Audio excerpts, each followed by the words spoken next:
Welcome everyone, I hope you're having a very wonderful day and welcome to How I Make Money in Call of the Wild. Before we begin, I want to quickly give two disclaimers. The first one being is that I'm not saying this is the best way to make money, it's just my preferred method.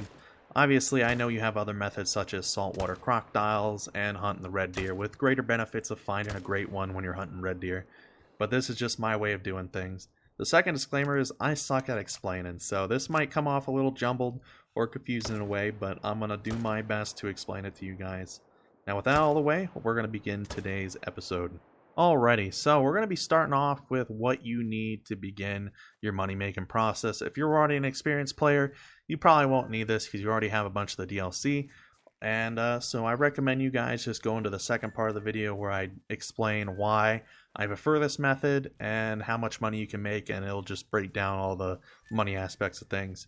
So to start off, you're going to need the very first DLC of the group here is you're going to need the Nepal DLC. It's the most expensive of the DLC, but it's very important because you'll be spending your time up in the northern part of the map hunting yaks. Now the second thing you're going to need, which is very crucial to the hunt, is you're going to need the tent and grounds blind DLC. You're going to need that for the tents, which will allow you to fast travel across the map, reset the time, and buy ammo. The third thing is the tree stand and tripod DLC. You're going to need that DLC for the tripods as they help with hunt and pressure, give you a bigger view when it comes to looking at your targets. It just puts you high up there, and it just allows you to assess the situation a lot better when it comes to picking out your targets that you'll be shooting. And the fourth and final DLC, you're going to need the high power DLC, mostly for that 300. It's a semi-auto rifle with 5 rounds, and it will literally give you your bang for your buck. Now with that out of the way, folks, that should come to a total at least $23.96 in USD. I haven't done the calculations for other people's currencies, so I do recommend if it's not in your currency to look it up. These 4 DLC are very, very important to making the most amount of money as you can from my point of view. So moving on, I'm going to explain to you guys why I find this to be my preferred method and to break down why it's probably the quickest way for me. From my experience. So to begin, why I enjoy this method so much is basically that it's a relaxed way of making money in this game. You can watch your favorite TV show, anime, or YouTuber while performing this method and not be a problem because these yaks are the size of a freaking minivan. Their lungs are the size of a car door. So you're able to just pick them off pretty easily with the 300.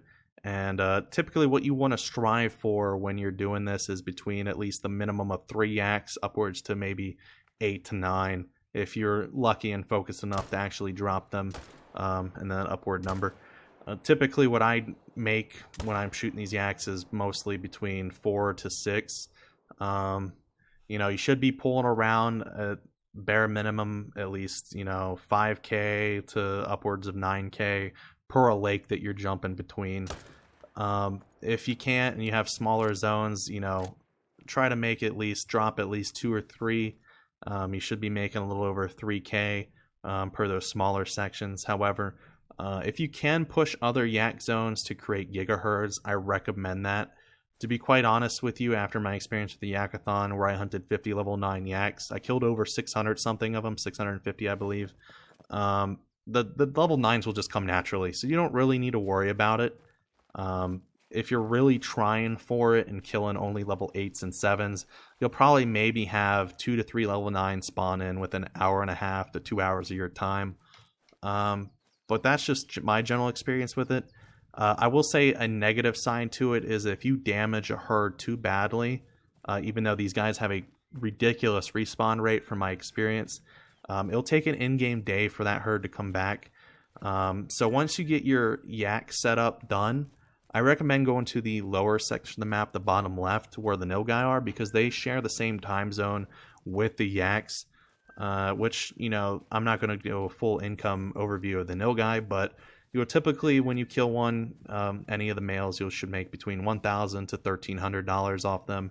It's not as much as what you'll be making off of the yaks, but if they're not their zone, just why not drop down there and check on them and pop a few. That's pretty much the whole overview for these guys. Just have fun with it. These guys are pretty easy to make a quick buck off of. And, overall, I will say though, trying to get those rarer fur types is a pain in the butt, because just recently I just got an albino, and I think that marked over 1,500 to 1,600 kills in these fellas.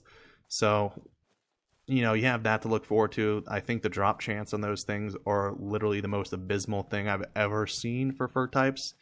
But trust me, once you get it, you'll love it. It's just great. Um, and I think that pretty much covers over everything other than the breakdown of the cost for these guys. The reason why I enjoy it. Now, we're going to quickly go over the typical prices of what you'll get for these yaks.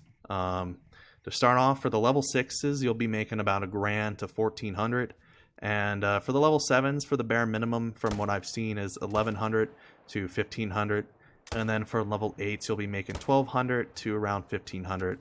And I think I swear I've seen that you can make up to $1,600 on a few of the higher level yaks of the level 8 mythicals. But typically you're making around $1,500. Now for female prices, I don't recommend blasting them because they really don't make as much money. But if you have a shot on it and you're not too concerned, why not just take it? The bare minimum, you're making around like $900 to $1,100 for the females, between the levels of 1 and 2. So I just decided to throw that in there just for you guys' information. But if you really want to make your money, maybe start off with a little bit of herd management, bolster their levels up a bit, make a bunch of golds, and then just annihilate them for a bunch of funds. I didn't want to do a full in-depth breakdown of how much I would make within an actual real life hour, but I will say though, probably maybe after an hour, you probably already made maybe, I don't know, between 45K up to like maybe 60K, depending upon how seriously you're taking it. But it's quick bucks. I recommend it. It's my favorite way of doing things, and it's how I always prepare for my hunt since I've restarted my game. It's costing a lot to buy a bunch of equipment, and this method has just performed for me the best. Probably also because it's the first map I set up on. However, I enjoy this method. I hope you guys will enjoy it too, and I hope you guys enjoy my breakdown. It's probably been chaos for you guys. This is my first explanation video, so if you guys are still here, still watching, I appreciate it and I thank you. So that's all for today's video, and I hope you guys have a very wonderful day, and I'll see you guys in the next one, and happy hunting.